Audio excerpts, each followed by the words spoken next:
It is the most famous airbase in the world, but also the most mysterious. What is really being tested at Area 51? Experimental military airplanes? Or machines from other worlds? Now the speculation starts. This plane is being developed that's from alien technology. Just what is being flown in the Nevada desert? There are alien spacecraft and possibly alien beings at the S4 location. Or is that just what they want you to believe? UFOs are a very handy smokescreen if you want to hide top secret stuff. Now we visit a mysterious crash site that may hold the answer. Yeah, that's it. That one.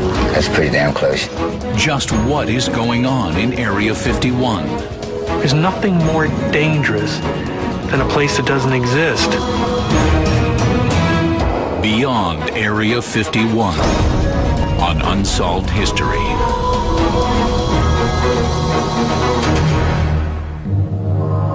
Since the 1940s, there have been thousands of reported sightings of UFOs, unidentified flying objects. These mystifying and intriguing encounters have created a new geography of secrecy. And the center of this world is a desolate stretch of desert in Nevada called Area 51. Located approximately 100 miles northwest of Las Vegas, Area 51 is known by many names. Dreamland, Paradise Ranch, and Groom Lake.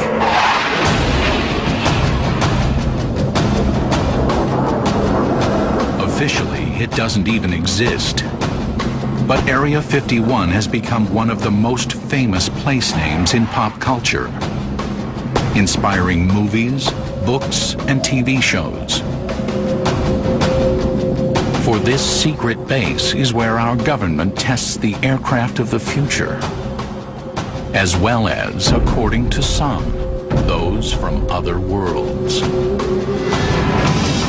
How did Area 51 become associated with alien spacecraft? It all began with one man's incredible story. Although people in the know about secret aircraft programs had known of the existence of Area 51 for a while, it really achieved kind of notoriety and prominence during the early 1990s after the revelations of a guy called Bob Lazar, who claimed to have worked at Area 51 or a location nearby, reverse engineering captured alien spacecraft. The antimatter reacting with matter produces the energy, mainly heat energy, and that is converted into electrical energy by a thermionic generator. What he stated he was doing, he was hired on by the Navy to do reverse engineering on propulsion systems for alien spacecraft. Now he indicated he was in an area called S4, which is an area that's about 15 miles from the main facility, Area 51, and that in the base of the mountain was a hangar complex that was actually built into the mountain, and they had 9 spacecraft of different physical configurations, but all powered by the same power source. Although there was no way to corroborate Bob Lazar's story, it quickly caught the attention of the media. Now, whether you believe Lazar or not, it was this period really which kind of prompted hundreds, if not thousands of people to turn up there, seeing what they could see. The tiny hamlet of Rachel, Nevada, just outside Area 51, became an unofficial meeting place for UFO watchers. Throughout the 1990s, thousands of tourists, UFO fanatics, and the just plain curious converged on this isolated corner of the Nevada desert. But Bob Lazar's claims have not convinced everyone. There is no evidence at all of any alien or extraterrestrial presence or involvement at Area 51. Are alien spacecraft housed in underground bunkers beneath the desert? Or are these reports of UFOs part of a cover story to obscure the truth? One of the best sources of keeping something classified is disinformation. The best way to do it is say it's, is imply that it's a UFO, when in fact it was a man-built aircraft. To uncover the truth about Area 51, Unsolved History has assembled a team of investigators. Military aviation expert Nick Cook, aviation author and historian James Goodall, UFO researcher Stan Gordon, and historian-in-residence Daniel Martinez. Together, they will revisit some of the most intriguing UFO sightings of recent years and separate the facts from the myths about Area 51. The history of Area 51 begins in the early days of the Cold War, when the United States and the Soviet Union were locked in a frantic arms race. Area 51, which included a dry lake bed known as Groom Lake, was one of several blocks of land carved out of the Nevada desert for testing atomic weapons. In the spring of 1955, grid number 51 was chosen to test another type of weapon. Area 51 came about largely thanks to the Lockheed Company, which was doing a lot of secret work post the Second World War and needed a very remote and secure location to test its then top-secret spy plane projects. Lockheed Aeronautics engineer Kelly Johnson enlisted a friend to help him find a suitable location to develop their new spy plane. Test pilot Tony LeVere, the man who some say is the true father of Area 51. I told Kelly in simple words, I know exactly what you want, and I'll get right with it, which I did. I'm searching for the perfect dry lake, because I knew that a dry lake is the best natural landing field for experimental flying that ever was devised. When LeVere and his team came across the area around Groom Lake, he knew he had found the spot. This thing is on a scale of 1 to 10, it's a 10 plus. The rest of them don't even stand a chance. Its location was really out in a godforsaken country, and not very many people roam around those parts. Within a few weeks, Area 51 had become the U.S. government's most top-secret test facility. The first project to be tested, the U-2 spy plane. Equipped with highly sensitive cameras and infrared sensors, the U-2 was capable of producing detailed aerial images of enemy installations from altitudes as high as 70,000 feet, far beyond the range of enemy radar. From the very beginning, the U-2 was a CIA-operated spy plane. And the way our government decided to cover the fact that it wasn't truly a spy plane is they said it was used for weather reconnaissance. For over 4 years, the U-2 flew dozens of missions over the USSR, gathering vital photographic information about the Soviets' military capabilities. But in May of 1960, the U-2 program came crashing to Earth.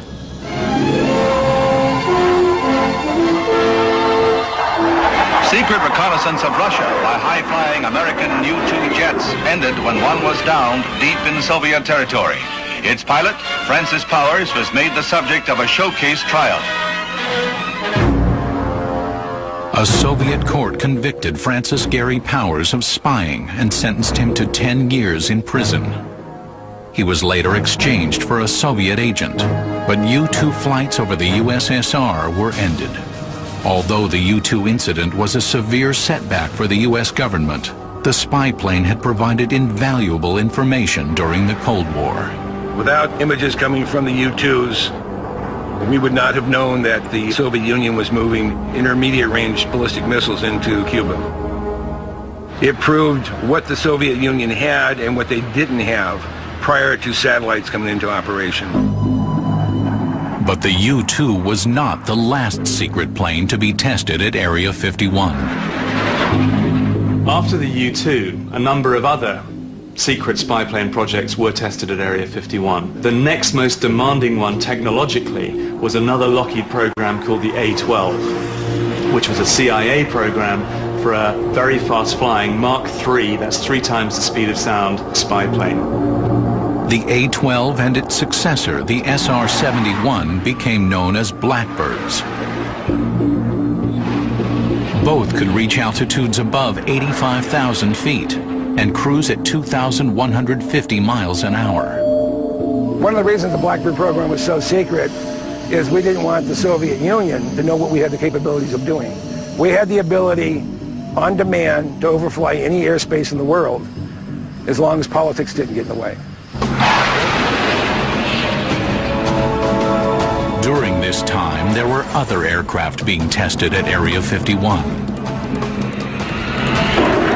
Strange objects in the skies above Groom Lake, alien spaceships, or secret military projects. Truth is stranger than fiction. Next on Unsolved History.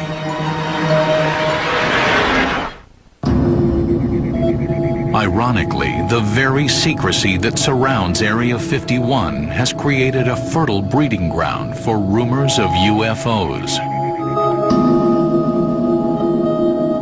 The reason people are fascinated with Area 51 is the simple fact that the United States government, our government, which is paid by our taxes, continues to deny the existence of Area 51. For years, amateur UFO watchers had reported sightings of strange, wedge-shaped objects cutting through the skies above Groom Lake. The mystique about Area 51 really started growing in the mid-1980s when there were a lot of spooky airplanes or spooky sightings in and around the Nevada test site. Word began to spread throughout the UFO community that these were alien spacecraft. The truth was nearly as surprising as the rumors. An aircraft that defied belief. In the mid-1970s, a number of organizations, but principally Lockheed, got the idea that you could significantly reduce the radar cross-section of an aircraft down to the size of something approaching a small bird or even an insect. The name for this new technology was stealth, aircraft practically invisible to radar. The prototype for the stealth plane was codenamed Have Blue. The Have Blue design incorporated angled surfaces, or facets, to break up the radar reflection. A later program called Tacit Blue utilized smooth contour shapes for the same effect. Tacit Blue was a technology demonstrator developed by Northrop to prove that they could build and develop a low observable aircraft without faceting. It was a blended shape where they can control the shape precisely. The Have Blue and Tacit Blue projects evolved into America's most top-secret aircraft to date. The B-2 stealth bomber and the F-117 stealth fighter. You have to bear in mind that here was an aircraft that was being tested and deployed in secret. It was vital that no one got to see it. The F-117 utilized special composite materials and faceted surfaces to absorb and deflect radar, enabling the plane to fly undetected. To a casual observer, the craft might indeed appear otherworldly. The first time I ever saw an F-117, I thought for sure the airplane was changing shape, just because of the way it's faceted and the way the light was glinting off of it. And I just, I couldn't believe what I was seeing.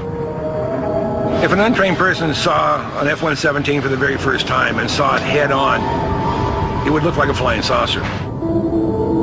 And the thing about it, if you can't explain what it's up there, if you look up in the sky and you see something and you can't identify it, it's an unidentified flying object. In January 1991, the F-117, developed over years of secret flights in and around Area 51, was put to the test during the First Gulf War. The B-2 and the F-117 have since become vital components of American air power. Both planes saw action during the Bosnian conflict, and again in 2003 during the invasion of Iraq. But as our military is called upon to fight a new kind of war, new weapons have been developed and tested at Area 51. Recently, we caught a glimpse of the future of warfare. Unmanned aircraft. In Afghanistan, the Air Force RQ-1 Predator, an unmanned aircraft equipped with surveillance cameras, scoured locations too dangerous for troops. Since then, the Predator has taken on an offensive role. Equipped with Hellfire missiles, unmanned assault aircraft will enable the soldier of the future to engage the enemy without placing himself or herself in harm's way.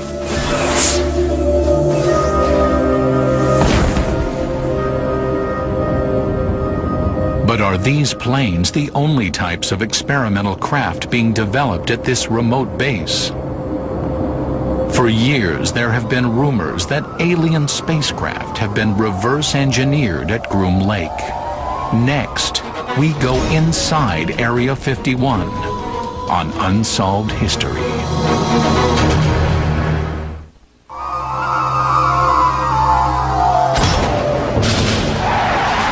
The secrecy that surrounds Area 51 has created a subculture where nothing is too strange to be believed. Ironically, even though this base does not officially exist, it's probably the most famous air base in the world, and you get a lot of people just turning up, wanting to know what's behind those hills. When you go to a place like Area 51, you have to be very mindful of what you're going to see, because inevitably people go there with preconceptions. They see what they want to see when they're around Area 51. If you're a UFO nut, you're going to see a UFO. It's just one of those places. It's a place which engenders fascination, and it's a place that triggers the imagination. The curious who descend upon this remote location, however, will find it difficult to actually get that close to Area 51. The base itself is behind a range of mountains. There's a very discreet roadway leading up to the base. You could drive past it and you wouldn't notice that anything was there. But if you stray over a kind of invisible line where the security forces know you're getting too close for comfort, then security can swing into operation. There are signs when you get really close to the base telling you that those armed guards have the authority to use lethal force if required. There are helicopters which patrol the area and can flush out people in the desert if they get a little bit too close. There are all kinds of security cameras and sensors which warn the authorities of unwarranted approach.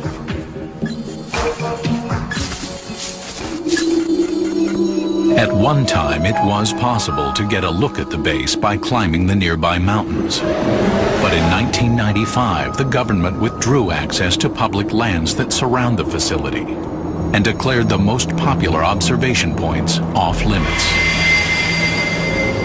Today, the day-to-day operations at Groom Lake are still cloaked in secrecy, though it is still a very active site. It's a facility that employs anywhere between 1,500 and 2,500 people on any given day.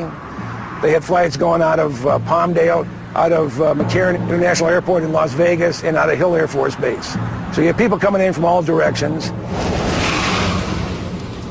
You have buses that go in there with workers every morning. It's a very, very busy place. Well, of course, if you work at Area 51, which is a base that does not exist, you have to be completely silent about your activities there. That's the whole point. You don't discuss these projects at all. You don't just discuss working on them, you don't discuss the existence of these programs, and that is essential. There is only so much you can see from the ground, but there is another perspective of Area 51. Global Security is a non-profit Virginia-based think tank that analyzes satellite images of military and industrial installations from around the world. We asked them to examine a satellite photo of Area 51 and evaluate the expansions and improvements that have occurred since 1968. You can see the change that's taken place at this base over this period of time. The most significant portion of this is the addition of the new runway right here.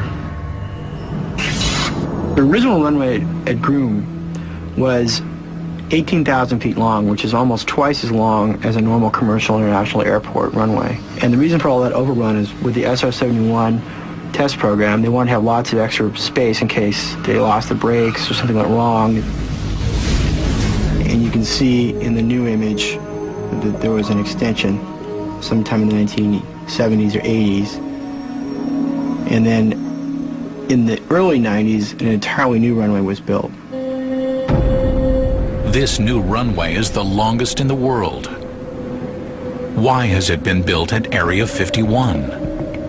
Is it possible that it was designed to accommodate a new top-secret spy plane? A plane the government claims does not exist. In 1991, there was a series of unexplained sonic booms in the Southern California area, literally shaking windows. Seismologists estimated that the aircraft that produced the booms were flying between Mach 3 and Mach 4, up to 4 times the speed of sound. During this period, there was also a dramatic surge in reports of strange-looking, fast-moving aircraft around Groom Lake. At the same time, the Air Force abruptly canceled the SR-71 Blackbird program.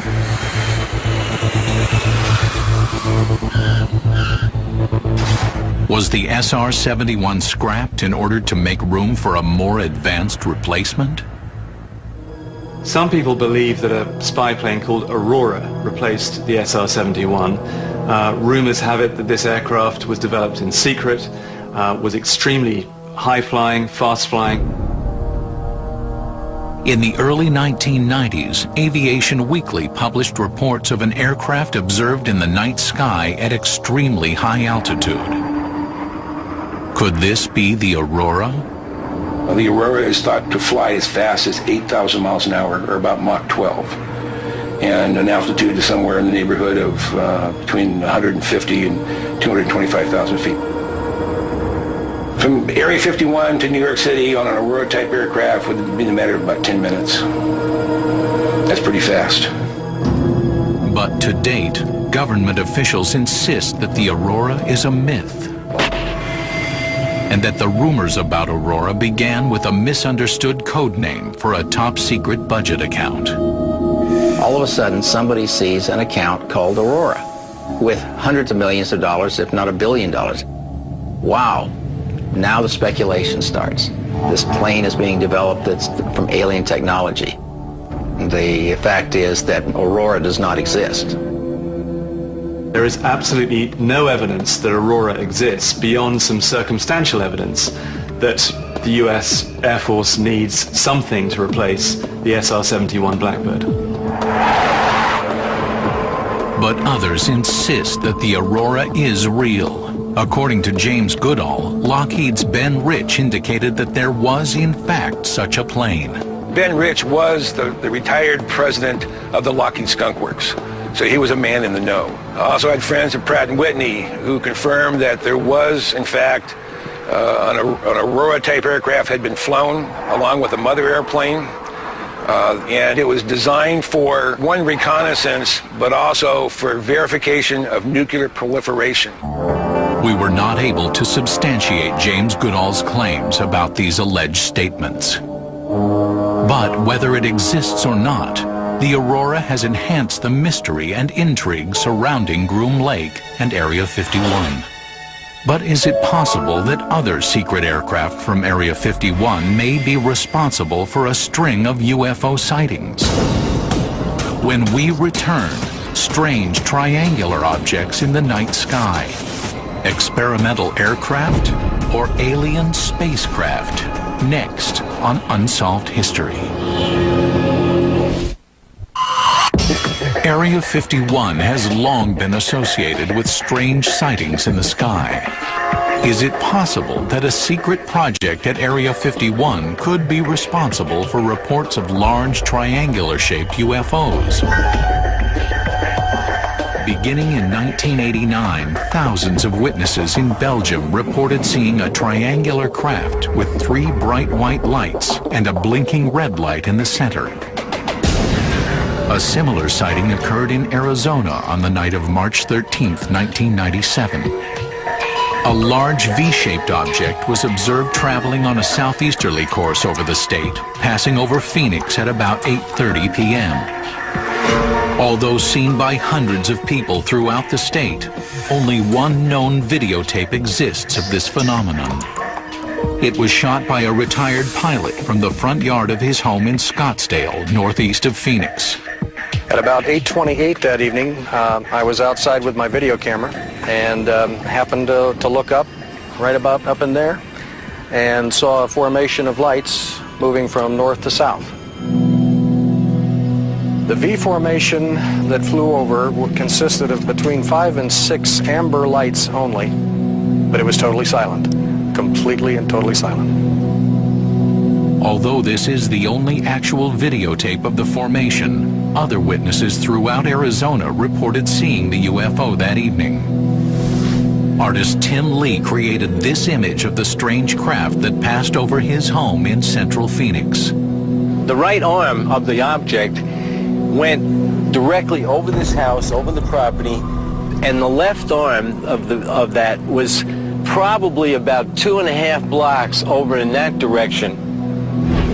So when it came over, it pretty much dominated this whole quarter of this little valley up here. 3 years later, on January 5th, 2000, a similar event occurred in southern Illinois. Around 4 a.m., a series of calls began streaming into the regional 911 center in Belleville, approximately 18 miles southeast of St. Louis, Missouri. I just received a call from Highland PD. Reference to a truck driver just stopped in and said there was a flying object in the area of Lebanon. It had white lights and red blinking lights, and it was last seen southwest over Lebanon.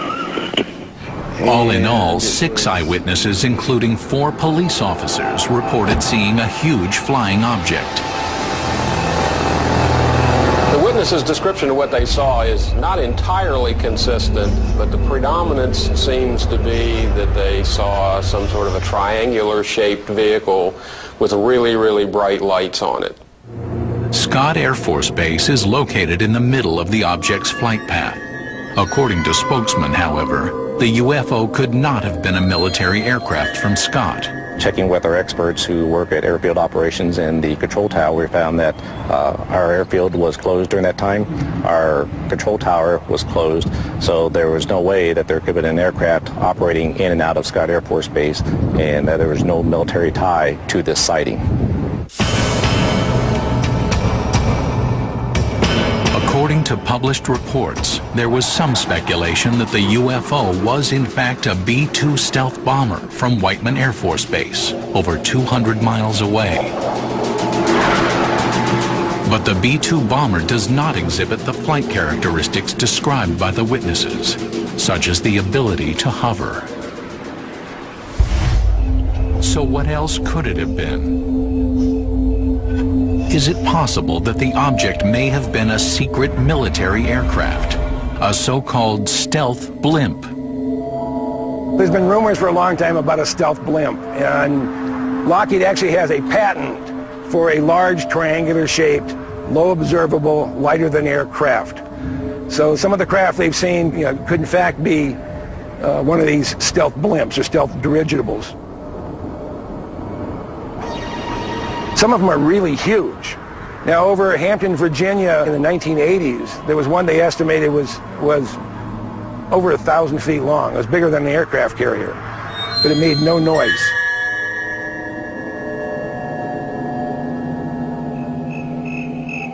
But others are not convinced that these are just experimental military aircraft, especially when they perform maneuvers that defy belief. Just not enough evidence to convince me that it was tactical aircraft or something from another world. It's somewhere, it could be somewhere in between. I mean, there's just no way for me to know. The truth behind these strange flying objects remains a mystery. Whether they were optical illusions, experimental aircraft, or of an unexplained origin. When we return, a mysterious object crashes into a ravine in Pennsylvania. Could there be an Area 51 connection? Next on Unsolved History. That's it. Could a secret project at Area 51 be behind a famous UFO incident? According to newspaper accounts, on the evening of December 9th, 1965, hundreds of people in the United States and Canada reported seeing a brilliant fireball arcing across the sky. The Greensburg Tribune-Review reported that several witnesses said that the fiery object crashed into a wooded ravine in western Pennsylvania, near the hamlet of Kecksburg. Some residents, including William Bulebush, claimed to have seen the object that fell into the ravine. I went up there and I looked at it and I couldn't figure out what it was. It looked like an acorn to me, but yet it was a little longer. I'd say about as big as a Volkswagen, maybe a little bit longer than a Volkswagen, you know. You could get at least 2 or 3 men in it. I mean, the set maybe too comfortable. According to published accounts, military personnel cordoned off the area. Some witnesses claimed the object was taken away on a flatbed truck. Saw this flatbed truck come out of the woods with this object on it. And I could see it. It was copperish looking, had the hieroglyphics around the bottom of it, which was like a bumper shape, you know, it was rounded off. Like an acorn sitting on maybe a tower, you know, a big round tower. However, the military claimed that nothing was found in the woods that night. This was in line with the official explanation. Officially, it had now been declared that people had been mistaken. Nothing had fallen into the woods. People had seen a bright meteor in the sky, and that's how the report officially is as of today. But several witnesses claim to have seen the object, and their descriptions are remarkably consistent. What they describe basically is a large metallic acorn-shaped object that is approximately 10 to 12 feet or more in length and about 8 to 10 feet or so in diameter, semi-buried in the ground. Could this strange object, allegedly seen by dozens of people, have been a downed spacecraft? One of the most common explanations for the Kecksburg event has been the theory that it was Cosmos 96, which was a Russian spacecraft that was designed to land on the planet Venus. And during its mission, there was a problem and it re-entered Earth's atmosphere. The Cosmos 96 lander, however, fell to Earth more than 12 hours before the Kecksburg object. Cosmos 96 re-entered the Earth's atmosphere at about 3:18 a.m. that same date in Canada. Now, the event in Kecksburg happened about 4:47 in the afternoon. So, that being the case, we have to wonder more and more what exactly it was that may have fallen. Some have theorized that object might have been the engine or nacelle from an A-12 or SR-71 Blackbird, which had disintegrated during a test flight. The Unsolved History team decided to perform an experiment. First, we asked graphic designer Patrick Martin to prepare some renditions of various types of space debris, as if they had crashed into the ravine. In one drawing, he used the engine housing from an SR-71 as the object. In another, he substituted the image of the landing module from the Cosmos 96. Then, historian-in-residence Daniel Martinez showed the artist's renditions to some of the Kecksburg eyewitnesses. So I'm going to just give you these. I'm going to give you one by one, and you take as much time as you want to look at them and say it either looked like this or it didn't look like this. First, Daniel shows William Bush some renditions of an SR-71 engine housing. Another one here for you.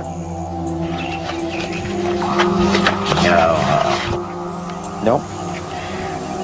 Here's another. No. Then he shows him the rendition of an SR-71 engine itself. This is pretty close here. This didn't have the writing on the back. Okay. No, this a little similar, but not exact. Yeah, it's not in a point like, you know. Now this here's a little bit closer. Oh yeah. Next, Daniel showed the artist's renditions to witness Jerry Betters. I'm going to lay these artist impressions in front of you. I want you to look at them as long as you like and tell me what you see. No. Okay. Another one for you here. Closer. Closer?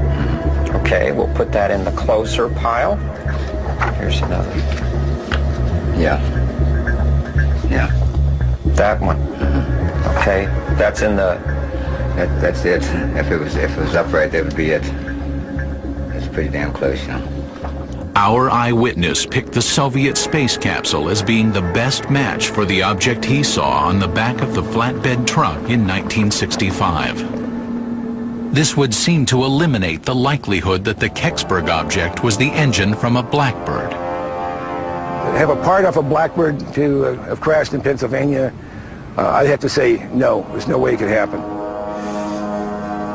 But after looking at the illustrations, is it part of a satellite? Is it a part of an extraterrestrial object? Very possible. But if it was a Soviet spacecraft, where would it have been taken? If some foreign aircraft, let's say a Soviet aircraft, had flown into the United States and landed normally there, then it would be taken to a place like Area 51 for analysis and tests, because being a remote location, it would be an ideal place to test that aircraft. 4 decades have passed, and the local residents still debate what, if anything, fell near Kecksburg that day. Now, of course, as a researcher, I'm continuing to look into the possibility that it could be other man-made projects that we don't have any knowledge of at this point. But we cannot eliminate the possibility that this object could be of extraterrestrial origin. We may never know the truth about the Kecksburg UFO, whether it was indeed a meteorite, a Soviet space probe, an SR-71 engine, an experimental military airplane, or, unlikely as it may seem, an alien spacecraft. Next on Unsolved History, the truth about alien UFOs at Groom Lake, and what the future holds for Area 51.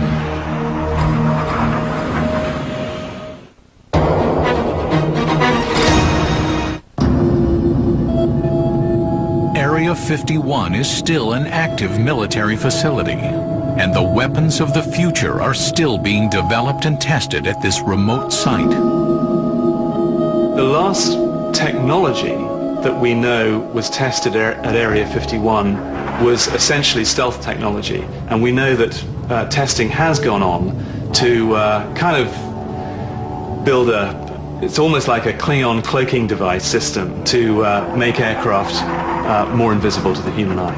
One way you can make an aircraft less easy to spot with a naked eye is to coat it with an electrochromatic kind of polymer, which effectively, when coupled to sensors, can tell the aircraft what background it's flying against. So if you're on the ground and looking up, the sensors on the aircraft would register that the aeroplane is flying against a blue sky background. And so it will signal to the polymers below the aircraft that they should mimic the sky. So effectively what you're seeing is a chameleon-like thing that is flying through the air, shimmering a little like the Predator in that movie. Oh, yeah. It's floating. Yeah, it does. It looks like it's floating, but it's changing shape. But what about the rumors of alien spacecraft being tested at Area 51? In recent years, Bob Lazar, the man who claimed to have worked at a location near Area 51, has withdrawn from public life. His stories about having reverse-engineered alien spacecraft have largely been dismissed by government officials and the mainstream media. Lazar's credibility was broken down pretty bad. He never worked up there. He never worked for Los Alamos or in any of the labs in New Mexico. He may have been up there, but he didn't work for the government. He worked maybe for a private contractor. But no one up there at Area 51 or any place in the labs acknowledges that any spaceship really existed. But some still defend Lazar's credibility. The question is, are there alien craft or alien beings at Area 51? The answer to that is no. But if you believe Bob Lazar, which I do, then there are alien spacecraft and possibly alien beings at the S4 location, which is the southwest corner of the Papoose Range.